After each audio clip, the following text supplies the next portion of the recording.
So, und jetzt ein Riesenapplaus für mich. Vielen Dank.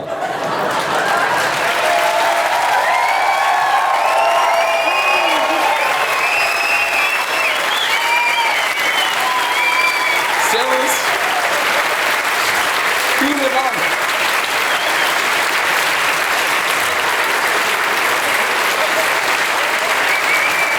Spart es euch. Nur nicht zu wild. Die 10 Euro kriegst du nachher, gell? Hast du gut gemacht. Ja, ich darf Sie ganz herzlich begrüßen, mein Lieber, hier im Schlachthof. Ich glaube, heute bringen wir die Fernseheinschaltquoten in München ganz schön runter. Ja, es ist ja, normalerweise müsste jeder von euch jetzt vorm Fernseher sitzen. Bauer sucht Frau. Ist das nicht schön? Hause, Bauer sucht Frau. Ich liebe diese Sendung. Könnte auch heißen, Liebe im Stall.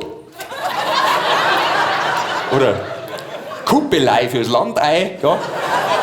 Oder etwas esoterischer, Coitus agricolensis. Hey, wer ist auf die Idee gekommen, dass der Informationsauftrag des Privatfernsehens darin besteht, alleinstehenden Bauern, Jungbauern, übers Fernsehen Frauen zuzuführen?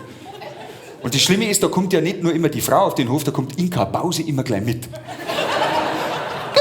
Dieser aufgespringte Monchichi! Ja, wer will sowas zu Hause, keine Sau, gell? Was bringt alleinstehende Frauen dazu, 4 Zentner schweren Schweinebauern, die bei ihren 6 Zentner schweren Müttern leben, Liebesbriefe zu schreiben? Was treibt diese Menschen? Fleischmangel?